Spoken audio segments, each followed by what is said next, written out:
Hello, welcome back to जिगर tutorial. My self Shreyansh.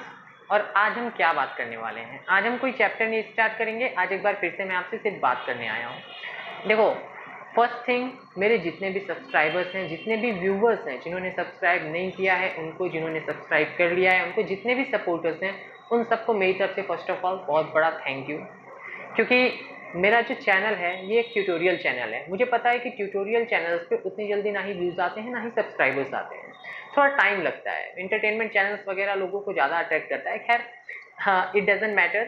Channel है, grow आज हुआ है, 566 सब्सक्राइबर्स अभी प्रेजेंट में हैं।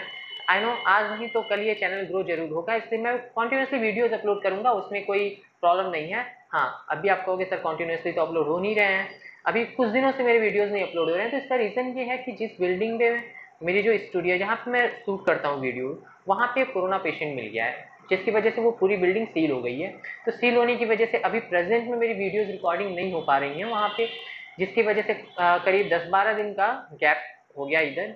तो जैसे ही सील पीरियड ख़त्म होता है मैं तुरंत वीडियोज़ अपलोड करना शुरू कर दूँगा। ये तो हो गई फर्स्ट थिंग कि मेरी एक एपोलॉजी है कि आपको वेट रहता है मेरी वीडियोस का, लेकिन वीडियोस नहीं मिल पा रहे हैं, तो उसके लिए सॉरी।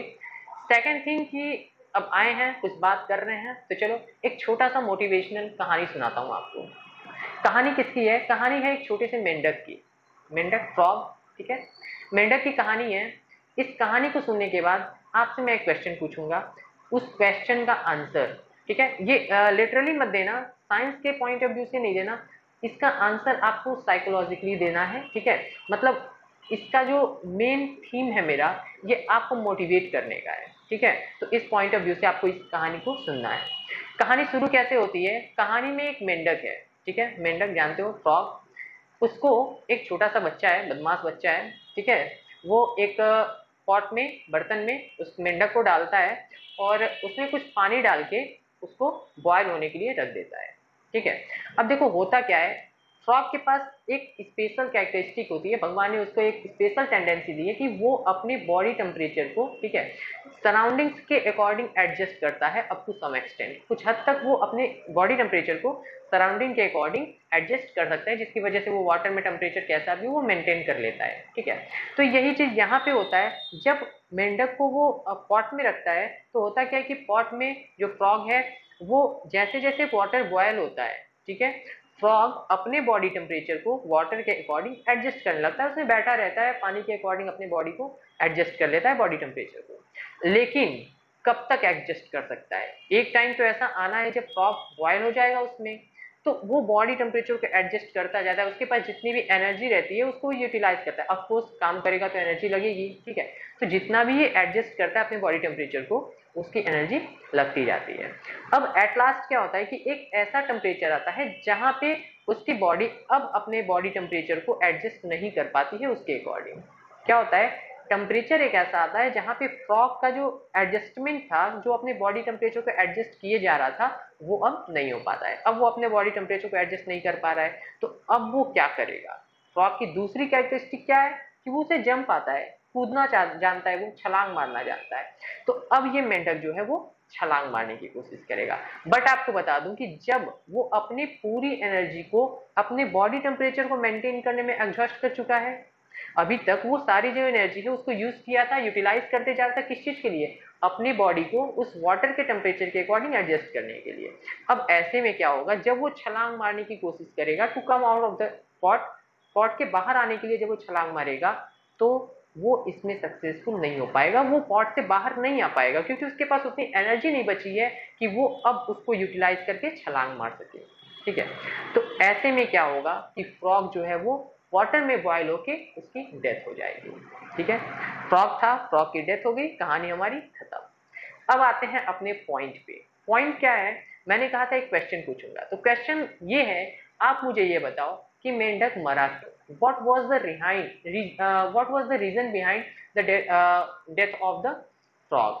मर्डर, सॉरी, फ्रॉग जो है वो मरा, उसके पीछे क्या कारण था? एक तो साइंटिफिक रीजन देखेंगे तो कहेंगे कि वाटर बॉयल हो रहा था, उसमें मेंढक बॉयल हो गया, मर गया। लेकिन अगर दूसरे पॉइंट ऑफ व्यू से देखा जाए, जैसे अगर कोई फेल होता है तो उसके फेलियर का तो लोग क्या रीजन देते हैं कि अरे वो फेल इसलिए हुआ क्योंकि वो ऐसा था, लापरवाह था, ज़्यादा ध्यान नहीं देता था, अपनी गलती की वजह से वो फेल हुआ, ऐसा लोग बोलते हैं। तो सेम वे में अगर मैं पूछूं कि मेंढक क्यों मरा, तो साइकोलॉजिकली मीन्स सोसाइटी जैसे ये बोलती है ना कि अपने गलती की वजह से, तो फ्रॉग की क्यों मरा, इसका क्या आंसर आप दोगे? सोचो। इसका आंसर ये होगा कि देखो, फ्रॉग ने अपनी सारी एनर्जी वेस्ट कर दी किस चीज़ में, अपने बॉडी टेम्परेचर को एडजस्ट करने में, और फाइनली जिस समय उसको ज़रूरत थी एनर्जी की, जब उसको जंप करना था, उसके पास एनर्जी नहीं बची और वो जंप नहीं कर पाया। तो ऐसे में क्या है, आपको क्या समझ में आ रहा है कि अगर वो मेंढक अपने बॉडी टेम्परेचर को एडजस्ट करने की बजाय स्टार्टिंग में ही जंप मारा होता, जैसे ही वाटर बॉयल होना शुरू हुआ, उसको थोड़ा सा हीट पता चला, अगर वो बॉडी टेम्परेचर को एडजस्ट करने की बजाय अगर जंप मारता, तो ऑफकोर्स उसके पास उतनी कैपेसिटी होती, उतनी एनर्जी होती, वो जंप मार के बाहर आ जाता और अपनी जान बचा सकता था। ठीक है, पॉइंट क्या है कि टाइम पे उसने एक्शन नहीं लिया, उसके पास अपॉर्चुनिटी थी निकलने की, वो जंप मार सकता था, पर उसने नहीं मारा लेकिन कब मारा, बाद में मारा जब टाइम निकल चुका था। तो सही टाइम पे डिसीजन न लेने की वजह से मेंढक की डेथ हुई। पॉइंट क्या है, मेंढक इसलिए मरा क्योंकि उसने डिसीजन तो लिया लेकिन सही टाइम पे नहीं लिया। अगर वो डिसीजन थोड़ा पहले लेता कि नहीं मुझे जंप कर जाना चाहिए, तो ऑफकोर्स मेंढक बच जाता।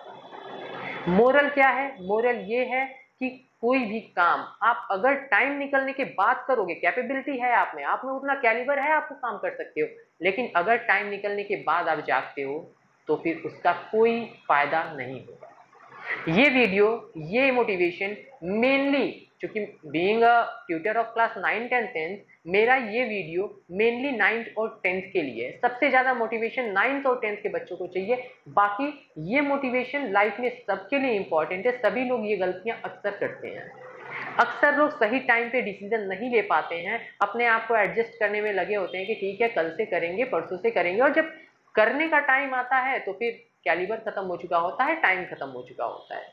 कहने का मतलब क्या है कि काम जो भी आपको करना है, जो भी डिसीजन लेनी है, उसको सही टाइम पे लेना सीखो। जिस दिन सही टाइम पे डिसीजन लेना सीख लोगे, आगे की प्रॉब्लम्स 90% प्रॉब्लम्स सॉर्ट आउट हो जाएंगी। अब सही टाइम पे डिसीजन लेने का क्या मतलब है, सही टाइम पे यहाँ पे जो 9th 10th की बात मैं कर रहा हूँ, देखो 9th का जो सिलेबस स्टार्ट होता है वो कहाँ से स्टार्ट होता है, एकदम बेसिक्स है। 9th में जब भी आपको पढ़ाया जाएगा तो 99% चांस है, मतलब मैंने तो आज तक कभी ऐसा नहीं किया, मैं कभी नहीं बोला है मैंने कि ये चीज़ आपको 8 में पढ़ाई गई है, 7th में पढ़ाई गई है। ठीक है, ज़्यादातर कॉन्सेप्ट आपको 9th से नया नया सिखाया जाता है। ठीक है, 9th एक बेसिस है, किसका, एक बेस क्रिएट करता है 10th 11th 12th एंड आगे की जो भी स्टडीज है उसके लिए। तो सबसे इंपॉर्टेंट क्लास जो है आपकी लाइफ का वो है 9th, क्योंकि अगर 9th आपने मिस कर दिया तो 10th में आपको अक्सर बोला जाएगा कि ये चीज़ आपकी 9th में थी, ये चीज़ आपकी 9th में थी, 11th में भी बोला जाएगा कि 9th 10th में थी, 12th में भी बोला जाएगा, लेकिन 9th में आपके लिए नहीं बोला जाता है। तो 9th आपके पास एक अपॉर्चुनिटी है, अभी टाइम है, आप चाहो तो अपने आप को बूस्ट कर सकते हो। आगे की स्टडीज अगर आप पढ़ना भी चाहोगे तो उसमें परेशानी होगी, डिस्टर्बेंस होगा। तो ऑप्शन क्या है, ऑप्शन ये है कि आप चाहो तो आज डिसीजन लो, फाइनल करो काम, आपको ये पता है कि आप ये कर सकते हो तो करो। ठीक है, ज़्यादा टाइम वेस्ट मत करो, जो भी करना है आज करो, अभी करो। ठीक है, अब मोटिवेशन समझ में आ गया, क्या बोलना चाह रहा हूँ ये पॉइंट समझ में आ गया। किसी को कोई कंफ्यूजन हो तो पूछो कि सर ऐसा कैसे करें, क्या प्रॉब्लम है, जो भी चीज़ें हैं। बस एक चीज़ याद रखो कि 9th एक बेसिस है, यहाँ से अगर स्टार्टिंग कर लिए तो आगे की स्टडीज़ में भी मज़ा आएगा और आगे ऐसी कोई भी दिक्कत नहीं होगी। तो फ्रॉग की कहानी से क्या मोरल मिला ये कमेंट बॉक्स में बताओ। दूसरी चीज़ कि लाइफ में कभी भी, सिर्फ 9th 10th के लिए नहीं, लाइफ में कभी भी किसी को भी कोई भी डिसीजन लेना है तो सबसे पहला पॉइंट कि टाइम पे डिसीजन लेना सीखो। ठीक है, चलो, तो लॉकडाउन चल रहा है, कोरोना बढ़ रहा है, stay home, stay safe and keep supporting. ठीक है, चलो बाय बाय।